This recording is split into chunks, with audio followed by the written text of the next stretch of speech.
your hands up. Late afternoon, welcome. Come on, folks, come on in. It's a great pleasure to be with you. I'm Reuven Carlisle from Seattle. I'm a husband, I'm a father of 4 kids. I'm a climate entrepreneur. I'm leaving it all on the field for climate. I hope you are too.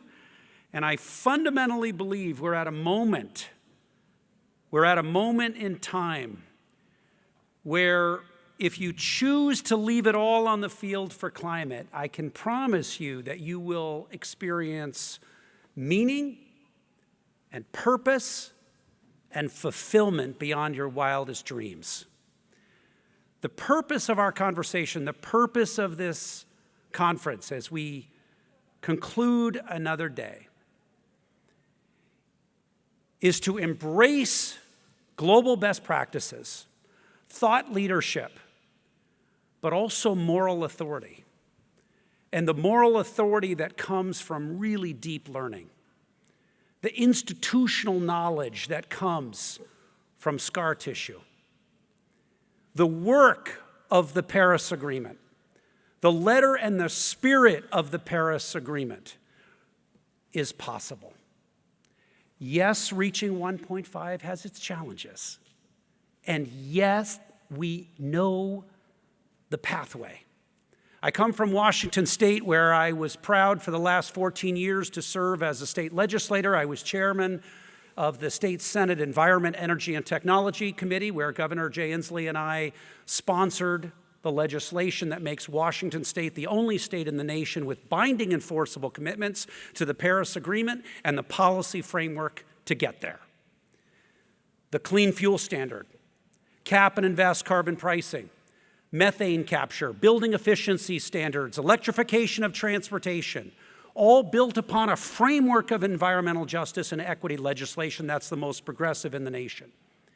It would be very easy for me to embrace the stereotypes and the cliches that we so easily gravitate toward and say that we come from the coasts to the great Midwest to share our great learnings and our counsel and our wisdom.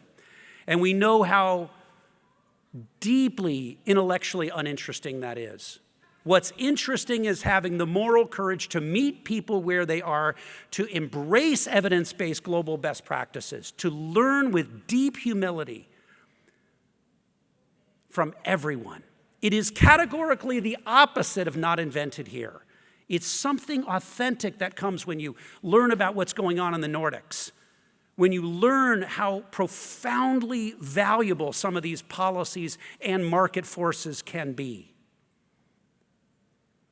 That's my hope, is to elevate the civic dialogue, to embrace and to live at the nexus between the real science of decarbonization and the journey to Paris, the real public policy opportunities of the journey to Paris, the strategic opportunities, and underlying it all is how to pay for it. Having the courage to figure out how to pay for it. We can embrace circularity, but if we don't pay for it, we struggle. We can embrace policies and programs that move us forward on decarbonization in energy, transportation, buildings, and so many other sectors. But underlying it is leveraging the Inflation Reduction Act and state and local policies along with market forces to embrace those best practices. That's my hope, that's my learning. And like Mahatma Gandhi and Martin Luther King, we all know in our souls that you gain power by giving it away. And building a sense of ownership and conviction that this work is the work of our time is the purpose not only of our work here at a conference, but when we go home and we sit in front of our computers and we talk to community members and when we sit down in our organizations, we are inspired to make a choice. And that choice is to use our own moral authority for climate. To use our moral authority for the journey to Paris. I hope in these moments you have gained some insights, you've built some relationships, you've chosen to lean into this work in a way that gives that power away. That's where power resides. In Washington, we passed a comprehensive grand bargain of policies built upon those best practices that helped unleash the marketplace. If you want to have sustainable aviation fuel, if you want to have maritime and energy, if you want to have energy storage and grid modernization and methane capture and all of these other best practices, you have to have the humility to see what is unseen. And that is, there is capital to move forward if there's policy frameworks that make sense. And that's my hope. My hope is that you can have conversations with your local, your state, your federal officials and leverage this moment. The Inflation Reduction Act, the tax equity finance is unleashing billions of dollars, and it's all incentive-based. That doesn't mean it's a euphemistically perfect initiative, but it's pretty darn good. But the learning from our friends in Europe is profound, and it is deep, and it's real. And that's where the humility comes in, to capture that nexus between the best of Europe, the best around the world, pilot projects of innovation and experimentation. That's where learning happens. You take the market-oriented approach, you take the regulatory approach, you bring those together, and you find that we know the science, we know the policy, we know the strategy, and we know the finance. Today, in this session, we're going to talk about corporate leadership. We've got a couple of panels, all women, about time. I could not be more grateful for you spending a little bit of time to lean into this work. We all know that data and transparency, we all know that lessons learned and insights, we know that private and public sector work is all designed to inspire us to do the work of climate action. It leans into our own sense of purpose. I wish you in this work a sense of ownership and engagement that inspires you as you move forward. It's my pleasure to introduce Janet Peace. She's head of advisory and policy services for A New Climate. She's going to introduce her panel, and thank you very much for embracing the work of this day.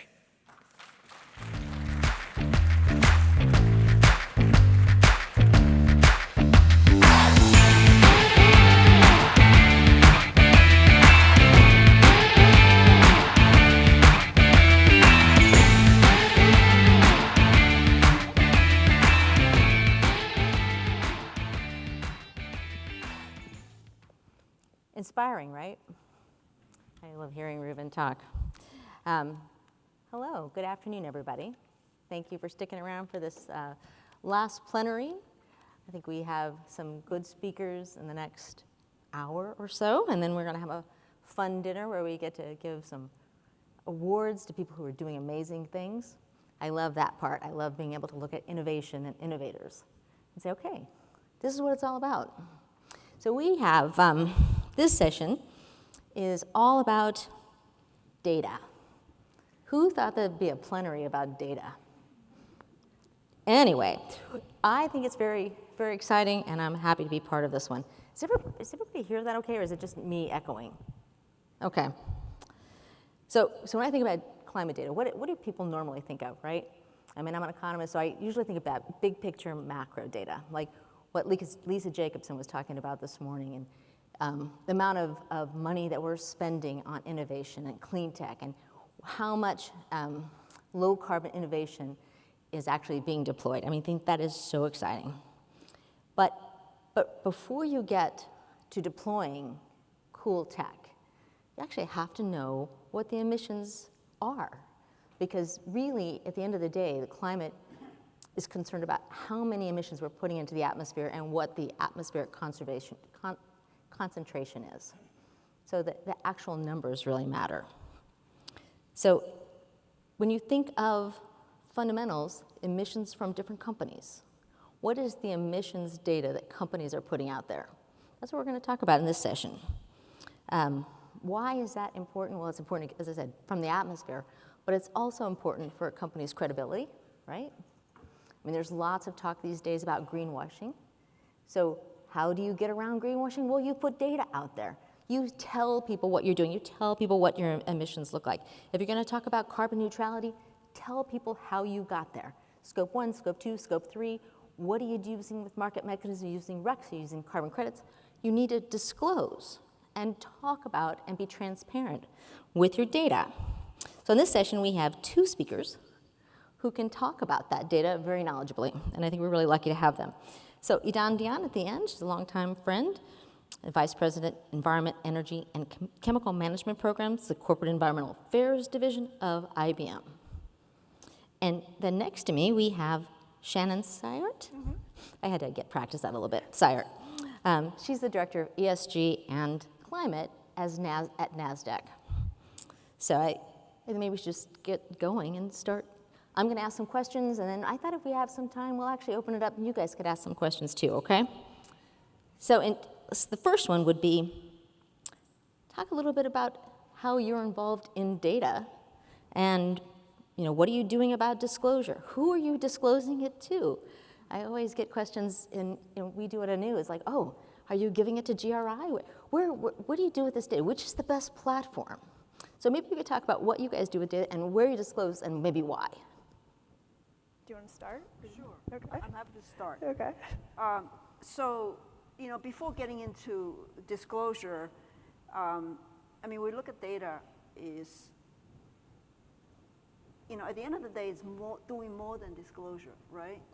So I look at it, and my approach is, if you need data to, whether it's a dry action or disclosure, and you want to do it consistently in a way, as you mentioned, if it's for disclosure, allow you to do it transparently and authentically.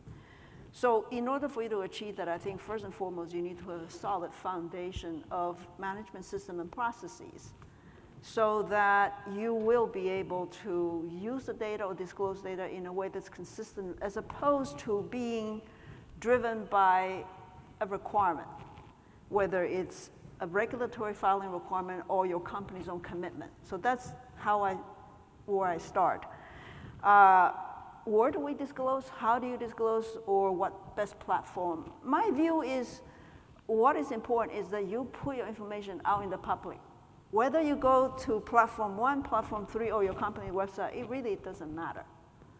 People know where to find the information.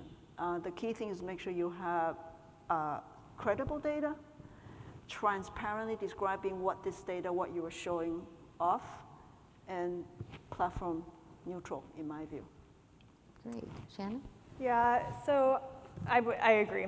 Platform neutral, more or less. I think to give you a bit of context for my answer, maybe go into a little bit of NASDAQ structure. So NASDAQ as a company, ourselves, we disclose our own emissions data in a sustainability report.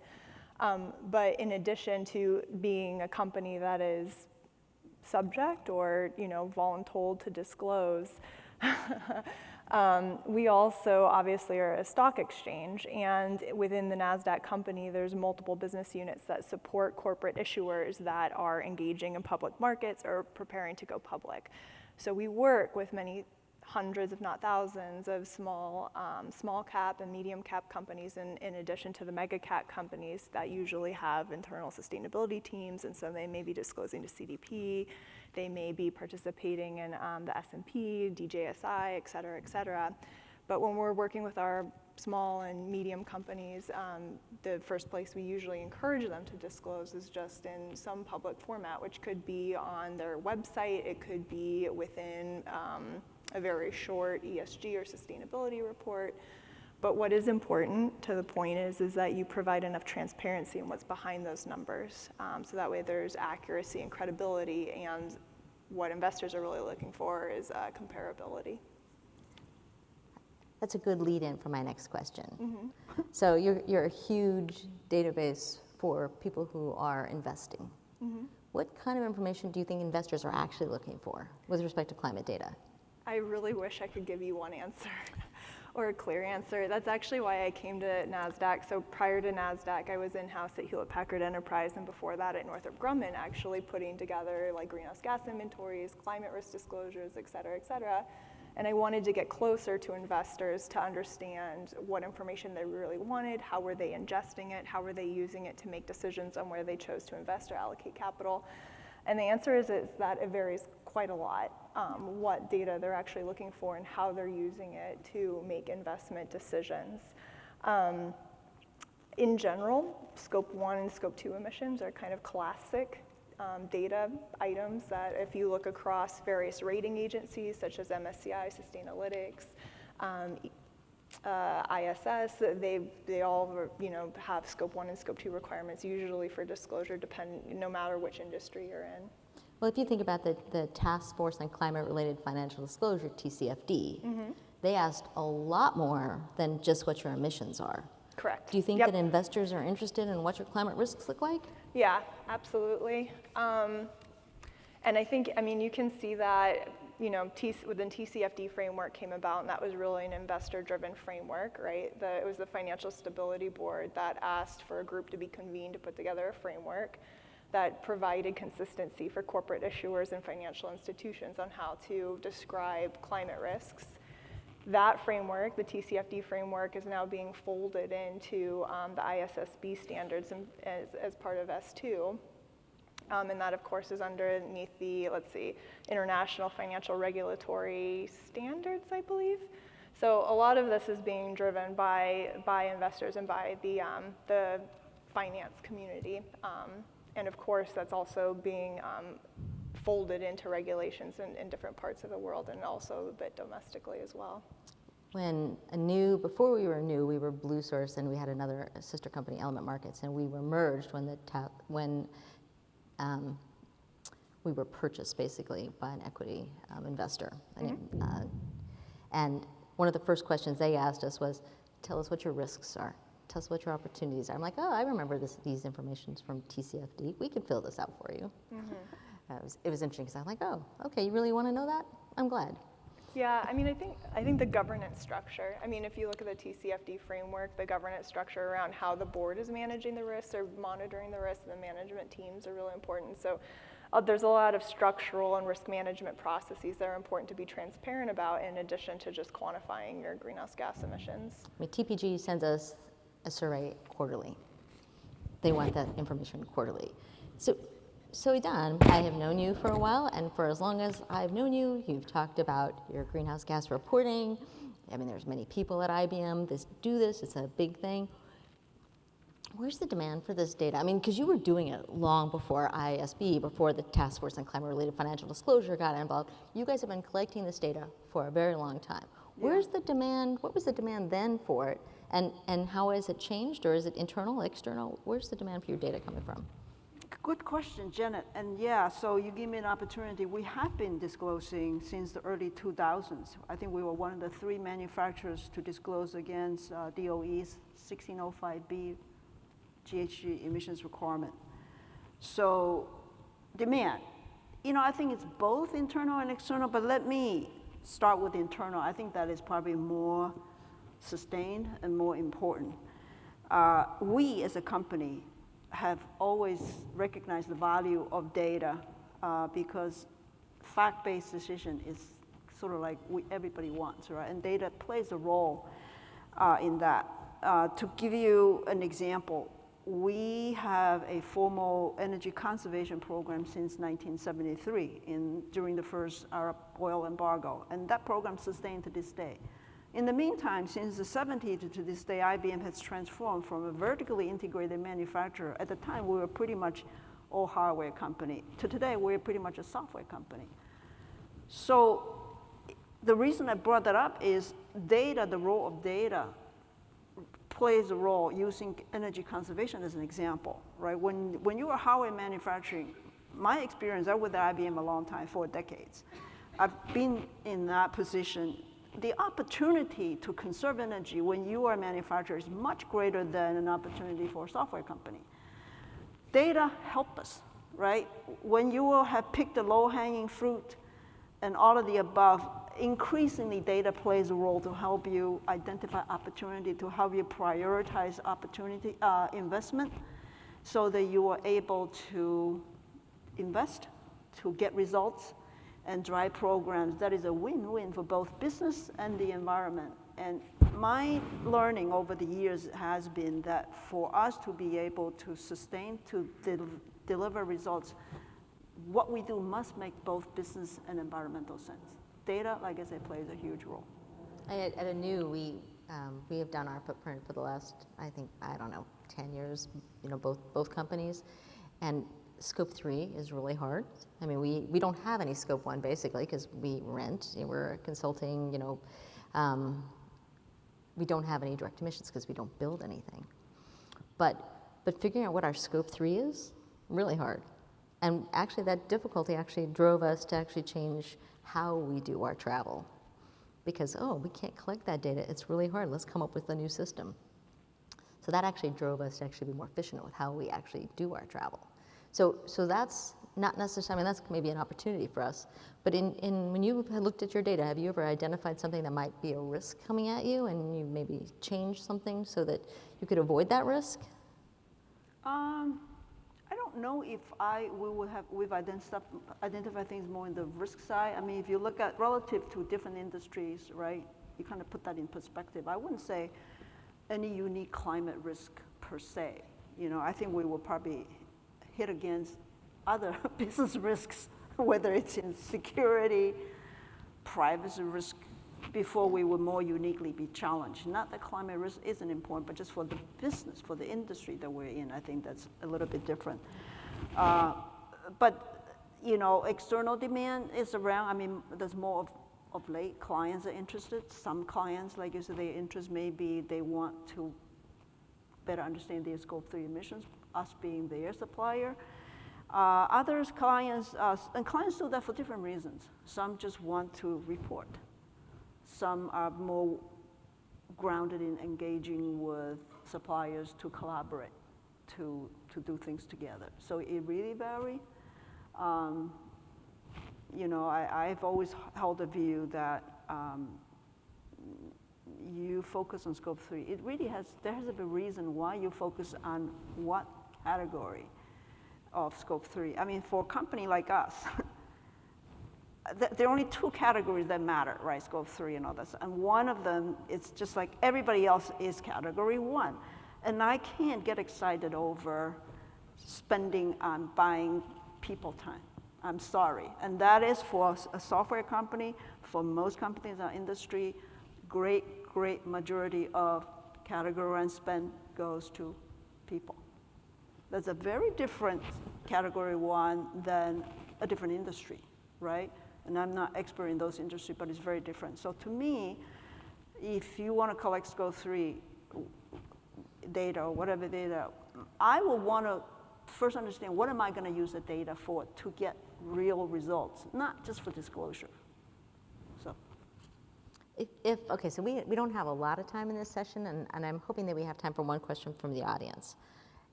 Does anybody have a burning question? Because I have more. Obviously, I have more. Question over here? I could barely see you, but I know you're over there. Hi, I'm Keely. I'll try to be loud enough so you can hear me. There's a mic right coming towards you. I'm Keely Herman, thank you. I'm really curious how you think about the balance between the importance of data and reporting and the importance of taking action, because both cost time and money and resources, and so how do you think about striking that balance? You go ahead. I didn't really hear the first question. Essentially there's taking action to reduce the emissions versus just quantifying them. Okay. Like, how do you make decisions about where to spend your time? And how do you balance correctly? those? I just talked. You go ahead. Yeah, So, I mean, it's the kind of the classic 80-20 rule. Kind of what you were alluding to. There's probably a few within any business model. There's probably just a handful of categories that are really driving your overall footprint, and that certainly is where you want to try to spend your time. There's some categories where you can go down a rabbit hole, like employee commuting. It's like, where does my employee live? How far away do they live? Are we going to deploy a survey? What commuting mode are they taking? You can literally, and usually at the end of the day, that is a fraction of your footprint. So I think having a good sense, and when we're working with companies, what I tend to do if they've never done a footprint before is just try to kind of get a lay of the land, and you usually can based off of like a company's business model of like which categories are really going to be the ones that are really influential. The first year usually is really hard, so do the best you can, fill in with estimates, and then progress in terms of quality over time in order to kind of cut off how much time you're spending trying to hunt down every single number. I mean, actioning is really where, if you're going to make a difference, we're not going to solve the climate problem just by reporting better and better numbers. Like, you actually have to do something to drive them down. So, I mean, I think my preference is definitely to try to, over time, allocate more and more resources, money, human capital towards action.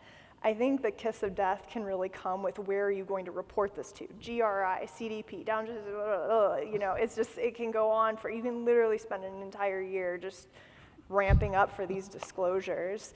And I have in my career actually spent essentially years. I had like 3 months to do something actionable, and the rest of the time was reporting. It's depressing. Yeah, it is depressing. It's very depressing. Yeah. So when we are working with our clients or the companies that come to NASDAQ for help with this, we tend to take a ruthless capital markets approach to it. So we use our proprietary data at NASDAQ to basically hone in on what data and disclosures are investors actively using, and we have data on that. And it's usually like 3 rating agencies, MSCI, Sustainalytics, and ISS. Though they are public, scraping any publicly available documents. So that can be, 10Ks, proxies, web pages, getting all that information automatically. They usually have analysts that are kind of like checking things. The frameworks that are most heavily used are SASB and TCFD. And so when we're working with clients, again, small and medium cap companies that usually don't have sustainability professionals, we're speaking most frequently to investment relations officers or to general counsel. So it's either an investor, a person with an investment background or a legal background. They don't have the bandwidth, and it's a side job for them. They don't have the bandwidth to be filling all these out. So just getting kind of the bare minimum data that we know is going to be material to their company, that we know the rating agencies are looking for and investors are looking for, just get that out there. And then honestly, even though they get requests to disclose the CDP, sometimes we're like, well, it's a train once you're on, it's hard to get off. So, to think about it in terms of time and resources. I mean, a nice thing about the Climate Registry is they actually have a help desk. So you can call and actually get somebody who will actually pick up the phone and say, oh, well, this is how you do Scope 2. This is the information you can go look for. So, I mean, to me, when we advise people, we say start with your footprint. But we don't say it has to be perfect the first time. Mm-hmm. The first time you do it, it's the hardest, and the next time, and the next time, and the time after that, it gets easier. But the whole disclosure takes a lot of time in figuring out where and what. Yeah, and again, it's really, obviously it goes without saying, right? If you have to comply for disclosure, that's it, you do that, right? But for voluntary disclosure, I think I couldn't have agreed with you more, is what are you doing it for? Like, I don't need to do emissions for voluntary purpose every year to figure out where the biggest opportunity is. If your business model stays pretty much the same, you have the similar suppliers, and go on down the list of your critical thinking process. You don't need to redo the number every year. You can figure out, and if you are action focused, you decide, okay, this is the area that I think I could make the most difference working with my supplier X or supplier in this particular area. And so it's really depending on the objective, what are you trying to do, In 1 minute, because we have 1 minute, we have a timer up here. If somebody was to look at your data on your web or whatever platform you're putting it on, what kind of story, what would you want them to take away from that? I'll quickly say, very transparent, very clear. The numbers, whether it's Scope 1, Scope 2, and Scope 3, we put down, for Scope 3, we put down all the assumptions, boundaries, how we do it. We don't try to say we'll do everything end to end.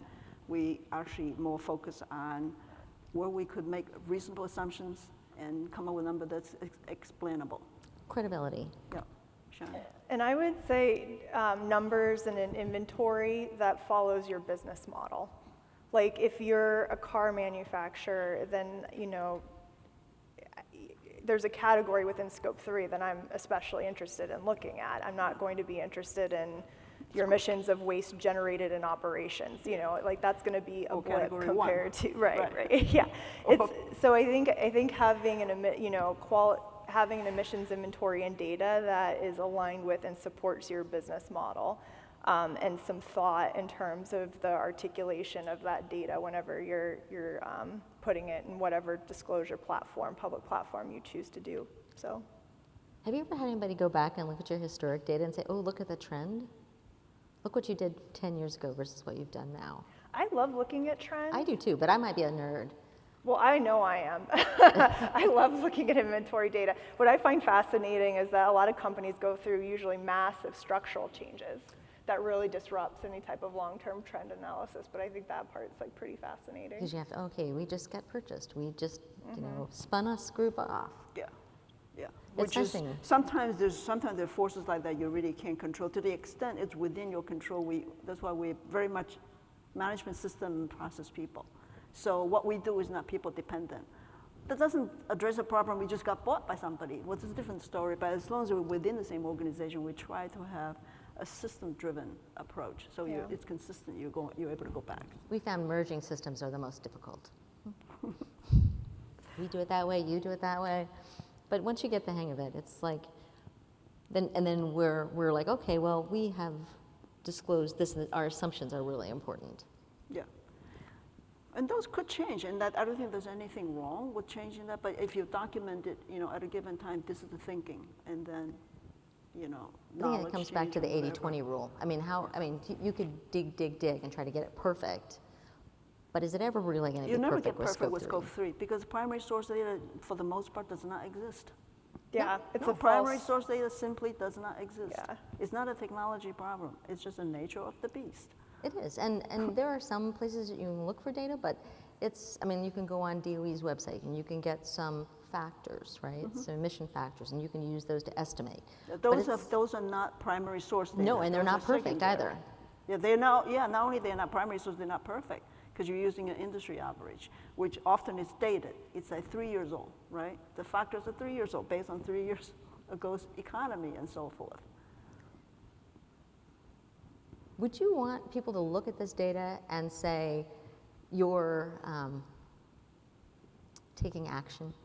I mean, can you even see that? I mean, this is the question from the audience. Action or data? And how would one know that you were taking action just by looking at your data? Would they? I think scope 3, no. Data alone doesn't tell you. I think we have to be humble enough to know there's a difference between disclosure and responsibility, right? So scope 3 data, for us to take action or to affect action, we need the partnership of the entity that actually emits. Right. Okay? I mean, I can't just go in and say, let me run your business. It doesn't work that way.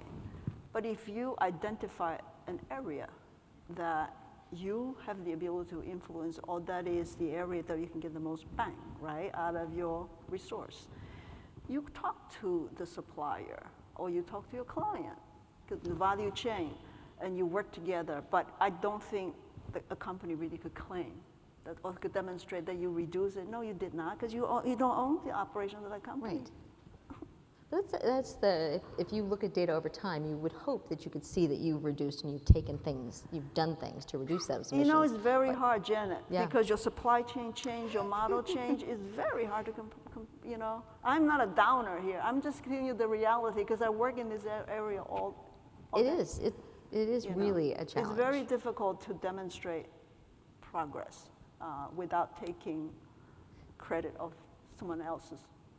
Well, and that's someone why I else's think work. the narrative matters. So it's not just about the data, but it's also about the narrative that when you talk about your CSR report or your ESG report, whatever you're calling it today, you also have the narrative that goes with that. You do. I mean, you could have a number, but I guess there's really no one-to-one mapping to say if your scope 3 number went down from here to there, that means you reduced. First of all, it's not you that reduced. It's your supplier who reduced. Okay, so it looks like we have a few more minutes, but I can't quite figure out what this No, clock. we're running over. Okay, To the it went from wrap it 1 up. minute, then it went to 5 minutes. I don't really know. Jen is being kind. See the red light blinking. Is Reuben coming back up?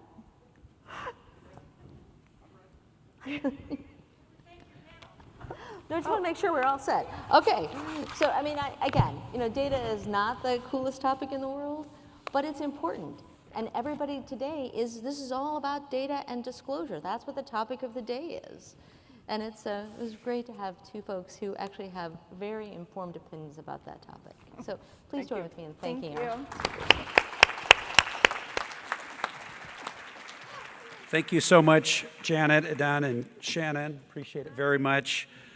Thank you. I actually totally fundamentally disagree. I think data is cool. It tells the story, and it tells the story of the journey to Paris, the letter and the spirit of climate action. It tells the story, Janet. All right. Ashley Allen, founder and president of CSO Copilot. Join us and bring your panel up. Thank you so much. This is our last panel of the day. Afterwards, invited to the reception, and then tonight is the award ceremony at 7 p.m. in the ballroom. Thank you very much.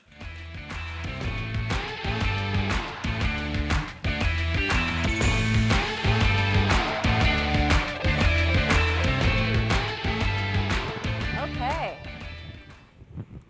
Look, taking this rock and roll theme forward, consider us not the closing panel of the day, but the opening act for what's going to be an incredibly exciting dinner and awards ceremony with some very inspirational speakers. And we even, yes, woo, and we even promise you an intermission in between where you can get some refreshments. So we'll start off with this opening act and really keep you guys energized. We will entertain you, but if you were lucky enough to be part of the karaoke session last night, I promise not to deliver this conversation screaming like Kurt Cobain. So just to be clear, this will be entertaining, but do not expect rock and roll voiceovers.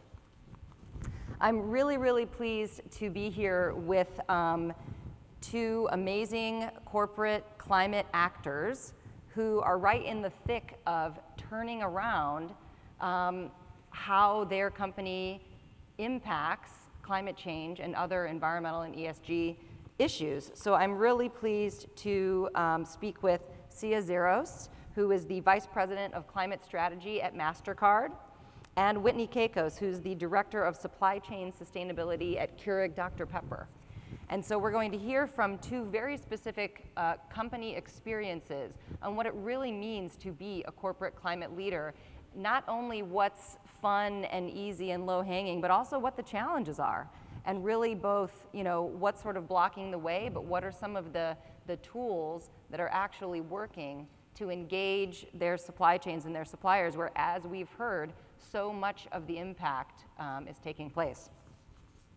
When I'm thinking 10 years ago, in the run-up to the Paris Agreement, I was working for the State Department. I had started my career in government. I had only been in US federal agencies in my career, didn't know much about the private sector, didn't know much about corporate sustainability, and I was so inspired in that run-up to Paris, just the incredible mobilization of companies that were willing to step forward and say, we're in on this too. We have a stake here. This is not just the area for governments to come in and set the rules, make the policy, make the goals. We have a role to play. And that inspired me so much that I went into that journey and joined corporate sustainability. And as I look over the course of that 9 or 10 years, it's just incredible to me how much this area has changed. If you think about CDP, which has come up in the last session, it started in the early 2000s, so not quite, I think, 20 years that it's been a platform. And now 23,000 companies disclose their greenhouse gas emissions and other climate data into CDP, representing 2/3 of the global market capitalization. Around 90% of S&P 500 companies disclose their greenhouse gas emissions publicly, a lot of it probably through CDP. And then when we think about the Science Based Targets Initiative, which has also come up in different conversations, just as one platform where companies disclose their targets, it's only been around for less than 10 years, and over 4,000 companies have either had their targets approved or committed to approve. I mean, this is an incredible movement in the corporate climate space, and of course, we only need more. So let me start out and just give you both an opportunity to tell us a little bit about what role your company plays in climate action, and your own sort of journey and experience. So give us a sense of how your company is approaching climate action throughout the value chain and what your focus areas are. Go ahead, CF first. Absolutely. So for many of you, I don't know if you know, but MasterCard is actually a technology company. So I know we get associated a lot with financial institutions, but MasterCard really is the enabler of payments. So it's not, we don't finance, we don't offer credit. Unfortunately, I can't erase anybody's, debt. But that is one thing that is kind of a challenge, is we're in this space where we've set our net zero goal for 2040. We actually accelerated from our initial goal of 2050. And one of the reasons is because we felt that we needed to take action. And although we know that because of our business, actually 90% of our greenhouse gas emissions fall in scope 3. So the majority of that actually falls within our supply chain, because we don't really manufacture a product. We really don't do anything. Our product is truly our transactions and the usage of our data centers. So we set a short-term science-based target with a 2016 base year. It's coming up next year.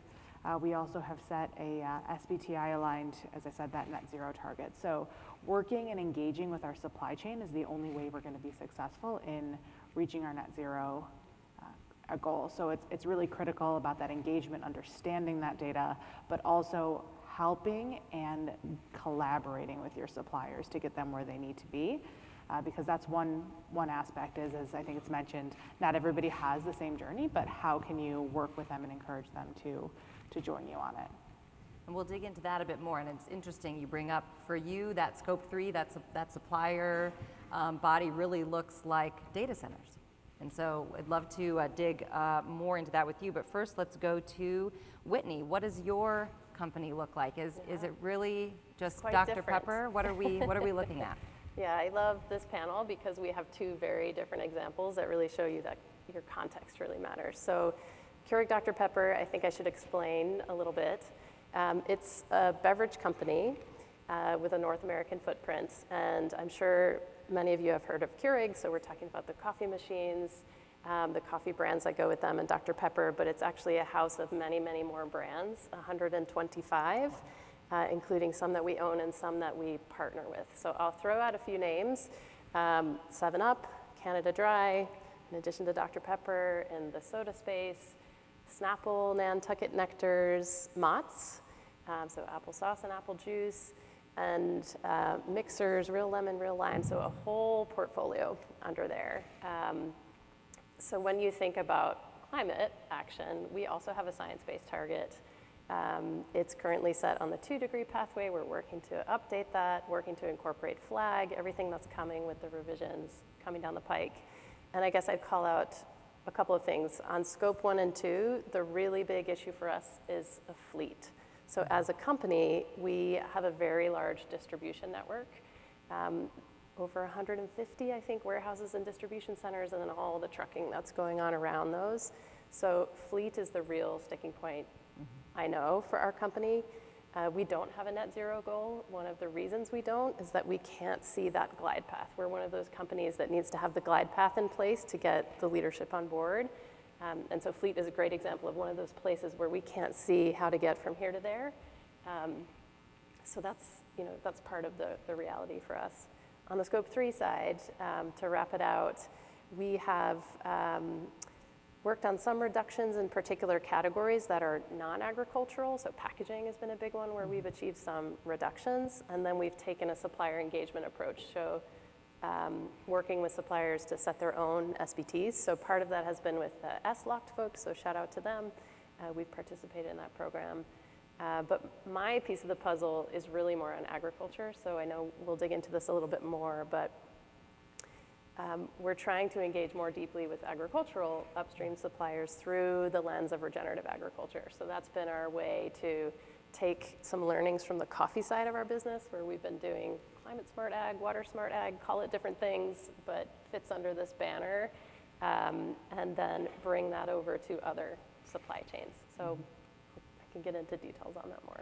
Yeah, let's dig deep now and give people a real sense of what does that action really look like. So let's stay with you, Whitney, and focus on maybe the regenerative agriculture part. Like, how does that happen? What mechanisms, what tools do you use? How do you actually get in there and drive the work? Yeah. Well, there's kind of the setup piece to it, and if any of you were in the agriculture panel a little while ago, there was some talk about what is regenerative agriculture. I will be the first one to admit there is a wild west out there of terminology and what it means, so the way we've tackled it is having a methodology that is public and out there and transparent. We have a public goal around it. It's a land-based goal, and it covers 3 supply chains where we knew we could engage. So those are coffee, apple, and corn. So I could talk your ears off about coffee. I'm going to stick with the domestic supply chains for now. So what does that look like in corn? We've set up the methodology so that there's a menu of outcomes. Greenhouse gas emissions is one of those outcomes, but it's not the only one. Resilient landscapes, improving soil health, farmer livelihoods, those are the others. And so there's metrics associated with each of those outcomes.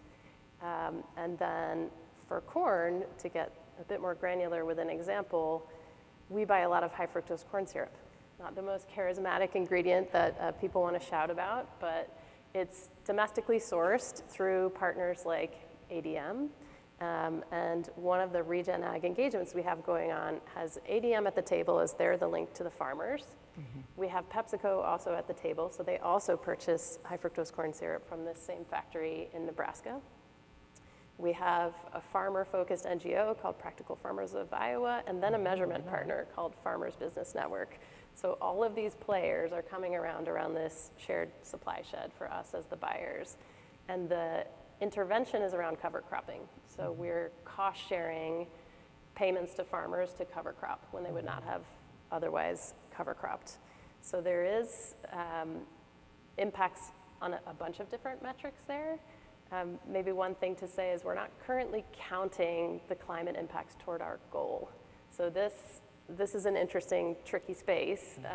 We've talked a lot about standards and accounting and guidance, and our company's view to date has been without that clarity on accounting and knowing that it will be deemed valid if we do it, we've chosen not yet to do it. And so we're in a little bit of a holding pattern of waiting for that guidance while also pushing on with the work under this banner. So you're doing the action, you're making the investments, you're learning a lot of lessons, and you're figuring out so that you're going to be well prepared as soon as that SBTI guidance, that GHG protocol guidance drops, you'll be well prepared to show how it counts. Yes, we're doing the measuring, that's for sure. Good. And let's talk about data centers. Give us an example of how you're engaging in that space and maybe some of the results that you've achieved, because you were talking about some really impressive progress that you've already made. Yeah, absolutely. So when I speak about data centers, so we do own, so we have our scope 2, we do have some data centers that we operate, we're 100% renewable energy, kind of continuing to drive reductions where we can. And one of the biggest challenges with data centers is as technology becomes, I don't want to say more technology-ish, but we're starting to look at AI, we're starting to look at more of these energy-heavy kind of next frontiers as the challenge of how we can reduce that. But we also have a lot of data center components that fall within our supply chain. So we use co-locations, we use the cloud, we use also not only that, but the equipment that has to go in these data centers. So it's not just the energy use, but it's also the hardware, it's the software, it's kind of everything that goes on there. So we've had some great success engaging with our actual co-location providers, making sure as we are going through the process of selecting, making sure we're looking at where they're located on a grid, what does their PUE look like, but also are they purchasing renewable energy? Because that's one key driver that we find that if we are looking at these co-location centers or these data centers that we're procuring, their services from, we are actually looking at where they are located, how they're using energy, because we can actually see true reductions there. If I move, a server from a data center that has in a very energy intensive grid to a data center with a low PUE in a less energy intensive grid, those are true reductions that we're seeing. But it's also the fact that we are engaging and having these conversations. We've built sustainability questions into our RFPs. We've built requirements into actual MSAs with suppliers about disclosing, setting science-based targets, and all of these other things. And we've had success kind of bringing those suppliers with us on the journey and seeing those reductions. We've also had this, and when we talk about technology, it's just our technology footprint is kind of expanding as the world is changing. It's no longer, we're not buying as many, everything's not, it's not quite the same as it was 5 or 10 years ago, but it's a continued challenge that we're going to have to overcome. And it's the same space, and I'll give an example of marketing. I'm sure you guys have seen, priceless campaigns and all of these other things. Marketing is actually a huge contributor to our supply chain. And you wouldn't think about it, but it could be your media. When you're scrolling through social media, those ads that automatically play, they got to be sitting somewhere. They're automatically playing. So it's kind of that thought process of that technology is not just that data center and that processing of those, transactions or that service or that product. It's truly everywhere within your supply chain. So kind of looking at that from a holistic viewpoint is also helpful. So what you can learn in one aspect can be translated to a supplier in another, in different spaces. So it sounds like really multiple tools, even with a specific set of your supply chain. So you talked about procurement mechanisms and actually choosing based on impact. You talked about requirements for suppliers. You talked about collaboration opportunities and sort of information sharing and things like that. What do you feel are some of your biggest roadblocks to actually making continued progress in this space? Well, I think, one is data transparency. I think that's one, is we do have a vast supply chain.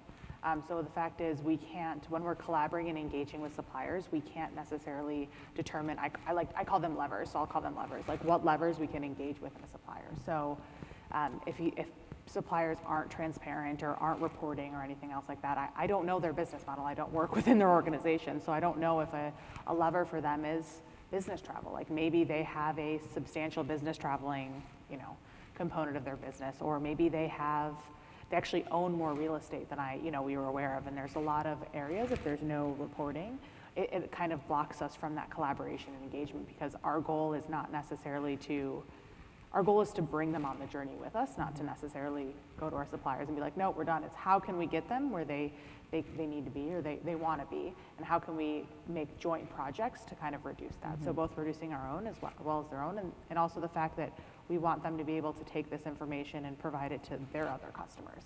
So it's not just, I'll give an example if we have the opportunity, but one of our big marketing agencies, we're actually helping them look at how they can track the carbon of the media that's going online. So they can take that information and they can provide it to everybody else. And so everybody's kind of looking at that same thing and making those decisions that could ultimately reduce emissions.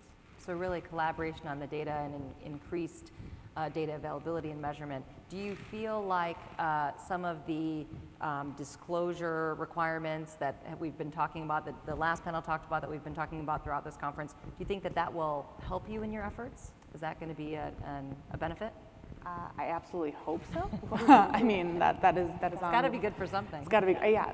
The hope is that as this becomes more, as the disclosure is a requirement, it's no longer just us, customers or investors, especially for, some of these companies, setting the same standards of, what disclose a full, those things. We're hoping that that's going to be another avenue to help us better understand how we can, leverage or do purchasing. And again, this area is constantly changing. So I think as you mentioned, standards are changing and everything else. It'll just allow us to have a better viewpoint and visibility, and hopefully take a little bit less of the burden on the supplier to have to respond to CDP, Dow Jones, multiple of these things. So. Yep. And Whitney, when you think about the work with your upstream agricultural suppliers and some of the regenerative work, et cetera, where do you feel like things are kind of stuck, or what do you feel like is the real unlock that you're hoping to see come down the pike? Yeah, great question. I think it's like two sides of a coin. So the unlock happens when incentives are aligned, and you get stuck when the incentives are not aligned, or there's perverse incentives in there.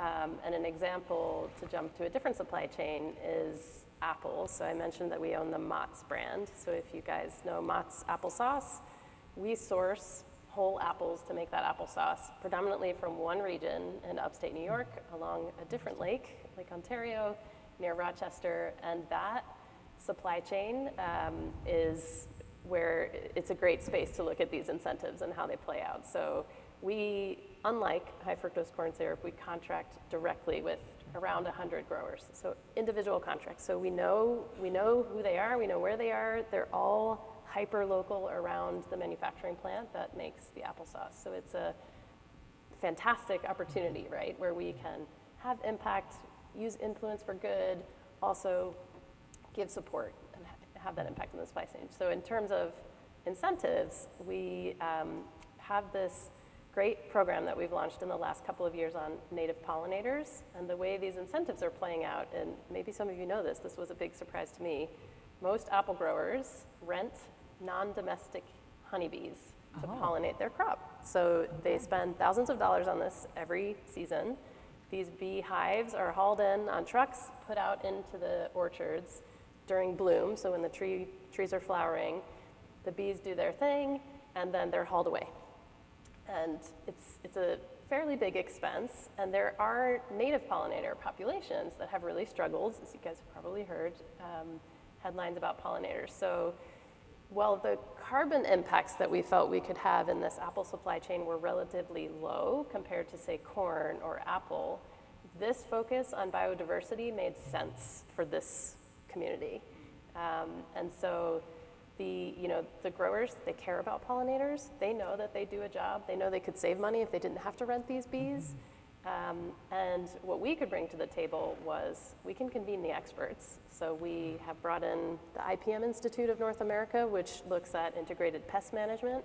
And then Cornell is a massive player up in that region, and they happen to have a bee lab that focuses on native pollinators. So we could bring those experts to the table and then also fund different practices. So it's voluntary, but the growers who are participating are adjusting their sprays during bloom under the guidance of the IPM Institute, and then at the same time getting bespoke guidance from the bee expert who goes out to their orchards and says, okay, your habitat could be better. Here's a list of recommendations for how you can support the abundance of native pollinators on your farm. And then, like I said, we can bring some finance to the table to say, okay, we'll pay you to do these practices, follow what these experts are saying, and let's support native pollinators.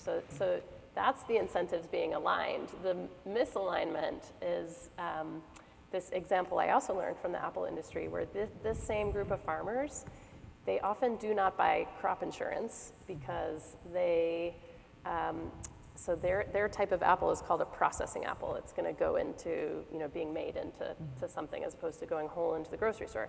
There's juicing apples that are lower quality, get made into juice. And for some reason, if they get a policy and they have a payout because some disaster has happened, they get compensated for the juicing apple price, not for the higher price that they would get paid for their whole apples. And it's just structural. So they, they're not protecting their crop because of that reason. And so that's just an example to me of like, why does it work that way? And so that's something we're trying to help fix by saying, well, why don't we share our pricing data with the agency that sets those prices and try to help get data where it needs to be to fix that incentive. That's great. So a lot of collaboration examples there at multiple levels, both with local policymakers, with growers, with academic institutions, bringing that scientific knowledge. Yeah, it's clearly this space is an all hands on deck. You need multiple partners. And I'm glad you brought up incentives. Because I think one topic that we've covered that's popped up sort of regularly throughout these past couple days, and I'm sure will tomorrow as well, is market mechanisms for this work, right? And I'm not just talking about offsets. We've heard about insets, we've heard about individual payments, attribute payments, renewable energy certificates, right? So there's a number of market mechanisms that it's sort of at play that are in the sort of controversial space right now, and everyone's trying to sort of define and understand and figure out where they fit in. How do those kinds of market-based approaches fit within your glide path?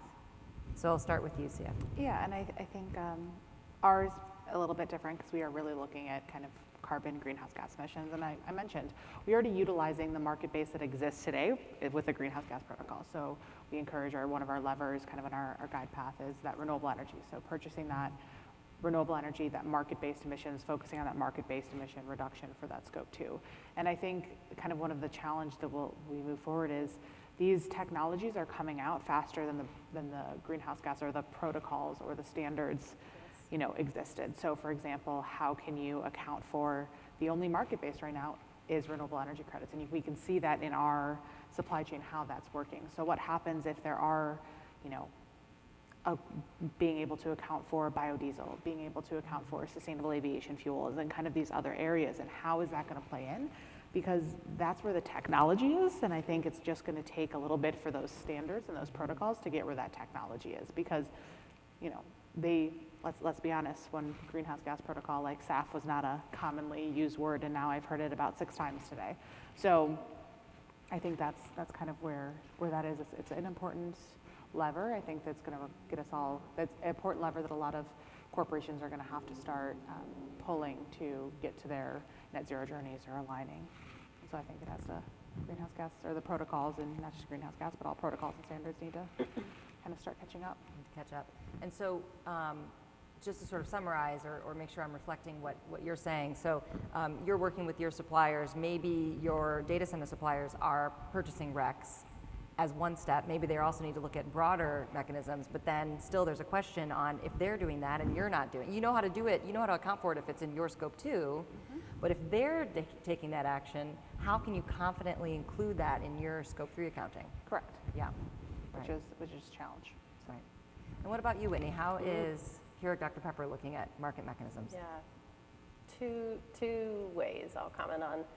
Insetting has come up a few times in other sessions too, and very similar to what Sia just said, the accounting protocols don't quite know what to do with that yet. And for example, agricultural raw materials are often, if they're processed, you know, they're mixed, and that sort of traceability back from the actual good we're buying to the actual farm is not possible. A supply shed approach would unlock the ability to count that impact, but that's not currently allowed.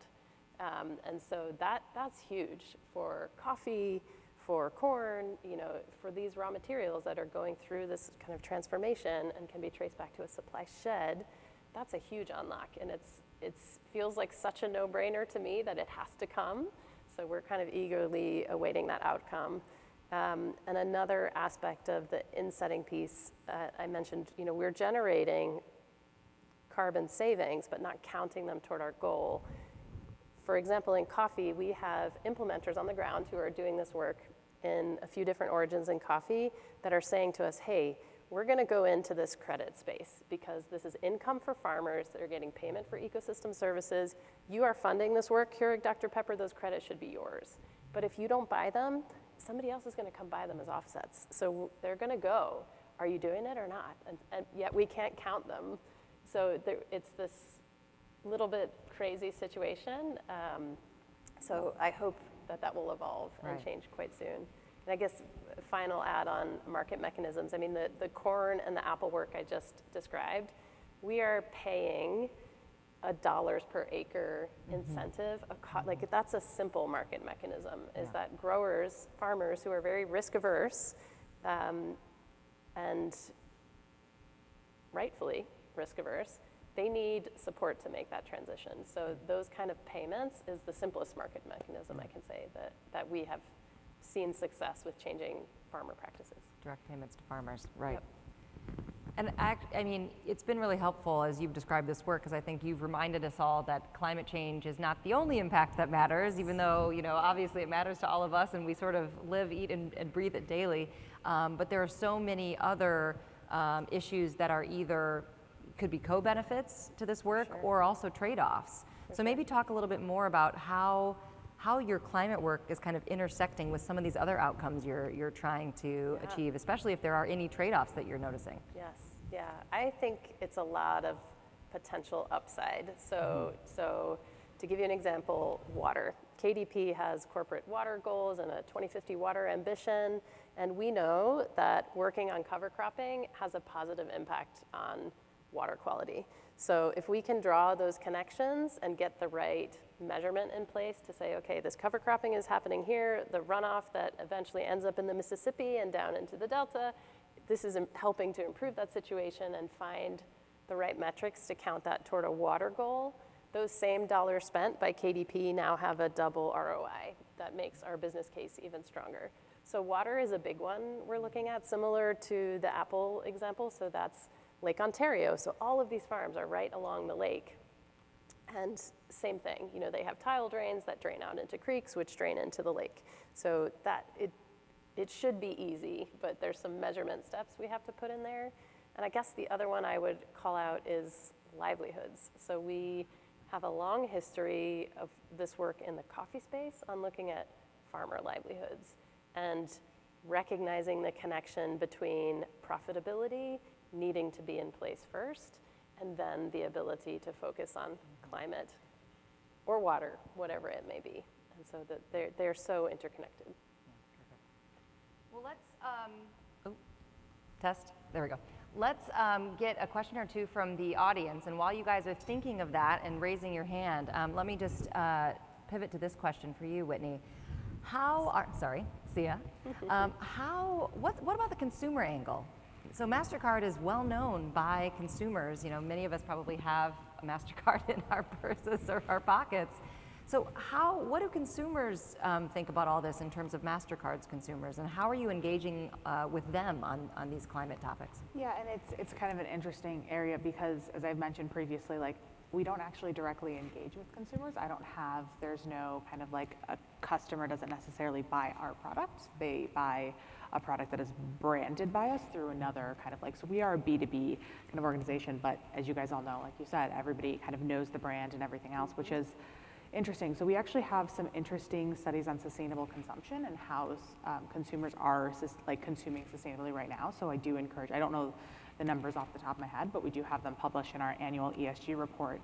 But we also feel that educating consumers is an important piece. So what we've actually done is we have a carbon credit, like a carbon like calculator that when you kind of like swipe your credit card, we've enabled your bank or your financial institution to kind of calculate your carbon emissions based on that credit card swipe. So was it a flight? Was it, you know, did you go by, you know, I don't know what other people, flight is the top of my head. Like you know, you went and bought this flight to, you know, Japan or whatever, and that your carbon emissions from that is here. But it allows consumers to make smarter choices, and sometimes it's not even that the fact there's just no knowledge or thought process behind it. And so when you see that CO2 number or that, you know, emissions number, the equates to X amount of gallons of gas consumed or something else, it kind of allows them to make some smarter decisions that they wouldn't normally make. But I do, if you are interested,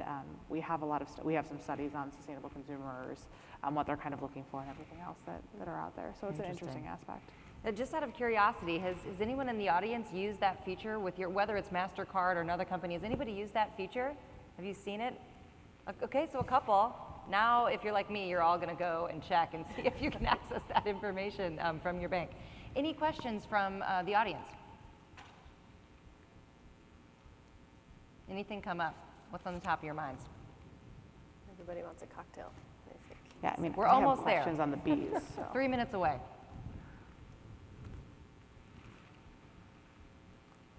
And please introduce yourself.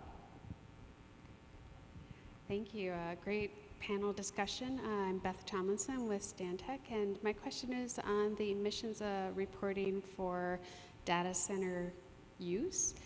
Is that a standardized reporting? Is it scope 3 or scope 2? And how are the data centers presenting that information? Was it something that you had to request for them, or is it readily available?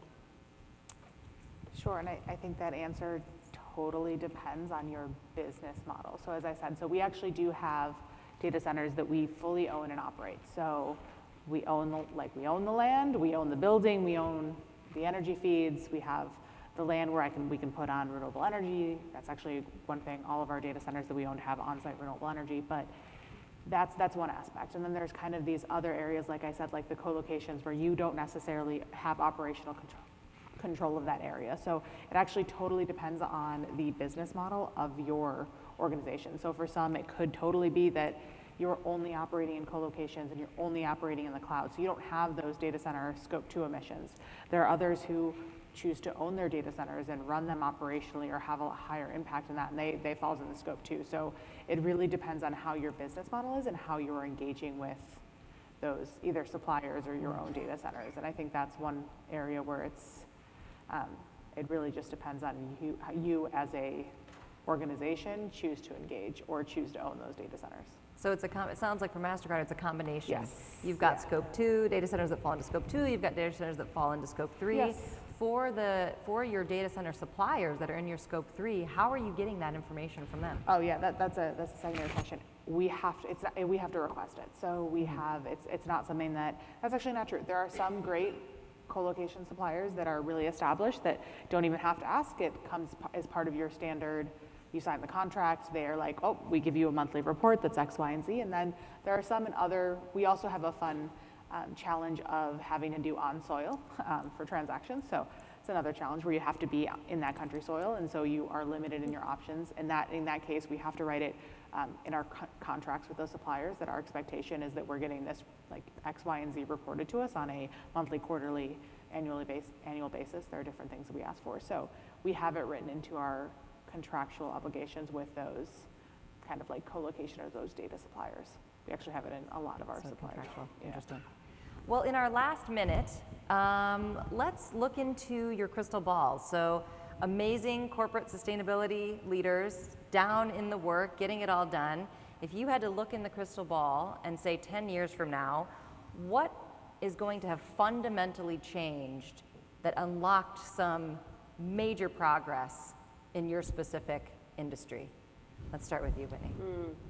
It's not going to surprise you guys, my answer, I think. It is regulation, because I don't think what we're seeing right now is the end. I think this is the beginning. And the EU is driving a lot of regulation that hits our business. Even though we're a North American company, like I said before, we buy coffee and cocoa, and those generally flow through Europe as part of the supply chain. Or we have customers who have European operations. So the EU deforestation regulation, for example, is making massive waves, not just ripples, massive waves in the coffee industry right now. And CSRD is another one, and there's probably 3 more human rights due diligence coming. And I do think it's a little bit of a canary in the coal mine for regulation coming from other places too. So Canada is another example. There's a new forced and child labor regulation coming there. So I think this is the beginning, and in 10 years' time, we're going to have, even more and be in the throes of compliance, and I welcome it. Interesting. Yeah. Okay. And Sia, what do you think? What's in your crystal ball? My crystal ball is I hope my job doesn't exist, and that's ultimately my goal. Is my job doesn't exist in 30 or 40 years because it's just integrated into how everybody does business. Because it becomes regulation, it's just another aspect. You don't have. I use kind of my experience of like when you're in an organization, or at least ours. Everybody has a financial efficiency target that they have to meet. They don't have a person in each single department that runs that efficiency, right? It's just how they do business. They're trying to save money. So how can we get where we need to be? That's kind of where on top of the regulations, I do think the regulations are going to unlock a lot of this. But that is my goal, because it's just going to be. I don't know if it's going to happen. It's what I would like. That's my dreamy crystal ball. That's my wishful crystal ball, is that it all changes in that way, and that this kind of is just how you do business as usual. So in 10 years, Sia comes back to speak to us and is no longer the VP of Climate Strategy. She is the Global SVP of Business Strategy for MasterCard, because it's all been worked in. Sure. Good. Well, please give a round of applause to our amazing all-women corporate sustainability panel. And I think we're closing out, but I wonder if there's someone that needs to come up and take us to the next step. Ruben, again, you're up again. Leave it all on the field for climate. Thank you. Right here on the floor.